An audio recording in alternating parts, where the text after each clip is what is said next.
Good morning all of you. आज हम सत्ता की साझेदारी का बड़ा ही इम्पोर्टेंट प्रश्न करेंगे जो 5 नंबर में पूछा जाता है, लगभग हर साल पूछा जाता है कि आधुनिक लोकतांत्रिक व्यवस्था में सत्ता की साझेदारी के अलग अलग तरीके क्या हैं। इनमें से प्रत्येक का उदाहरण भी दीजिए। यह प्रश्न पूछा जाता है कि सत्ता की साझेदारी के विभिन्न रूपों की व्याख्या करें। किसी भी प्रकार से पूछा जा सकता है। कल हमने पढ़ा सत्ता की साझेदारी क्या होता है, लोकतंत्र क्या है, बेल्जियम में सत्ता की साझेदारी कैसे कर रखी है। सत्ता की साझेदारी क्या होता है? किसी भी देश में शासन व्यवस्था को सुचारू रूप से चलाने के लिए शक्तियों का अलग अलग स्तरों पर बंटवारा करना सत्ता की साझेदारी कहलाता है। इस प्रश्न में क्या है, सत्ता की साझेदारी के विभिन्न रूप कौन से हैं। लंबे समय से यह धारणा चली आ रही थी कि किसी भी राजनीतिक सत्ता का बंटवारा नहीं किया जा सकता और इसी धारणा के विरुद्ध सत्ता की साझेदारी का विचार सामने आया।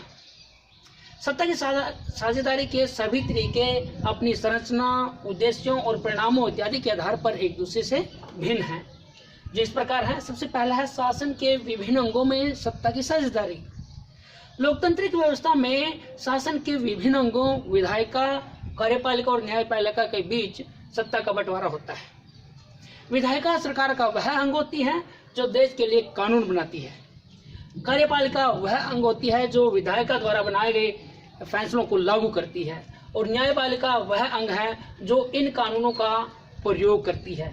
तीसरा इसका उदाहरण क्या है? हमारे देश में सत्ता को सरकारी अधिकारी तंत्र तथा न्यायालयों में संविधान द्वारा विभाजन किया गया है। दूसरा है सरकार के विभिन्न सत्रों में सत्ता की साझेदारी। इसमें एक सामान्य अथवा केंद्रीय सरकार होती है जिसके पास संपूर्ण देश में निर्णय लागू करने का अधिकार होता है। दूसरे में प्रांतीय अथवा राज्य सरकारें होती हैं जो अलग अलग प्रांतों में कार्य करती हैं। इसे सत्ता का संघीय बंटवारा भी कहा जाता है। जैसे हमारे देश में भी संविधान ने शक्तियों का केंद्र और राज्य सरकारों में बंटवारा कर रखा है। तीसरा है सामुदायिक स्तर पर सत्ता की साझेदारी।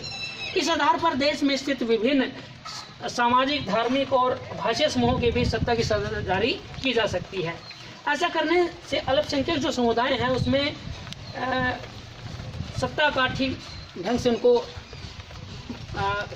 क्या है हिस्सा प्राप्त हो सकता है। उदाहरण दिया गया है बेल्जियम में सामुदायिक सरकार इसका अच्छा उदाहरण है। दबाव समूह और राजनीतिक दलों के रूप में साझेदारी। बहुदलीय शासन प्रणाली में प्रत्येक दल सत्ता प्राप्त करने के लिए चुनाव लड़ता है। बहुदलीय शासन प्रणाली में बहुत सारे दल होते हैं और प्रत्येक दल चाहता है कि वो सत्ता हासिल कर ले। वो जितनी मर्जी चाहे वोट ले सकता है, स्वतंत्र होता है। आजकल तो यह चलन ही बन गया है कि प्रत्येक चुनाव के बाद एक नया जो दल है वो सत्ता में सामने आता है। जैसे अपना हरियाणा का उदाहरण ले लीजिए, जेजेपी आ गया है पिछले कुछ सालों में। भारत इसका उदाहरण क्या है? भारत इसका बहुत अच्छा उदाहरण है। यहाँ बहुदलीय शासन प्रणाली है, बहुत सारे दल हैं जैसे कांग्रेस है, बीजेपी है और बीएसपी है। आज के लिए हम इतना ही करेंगे। बारिश बहुत तेज हो गई है। Thank you.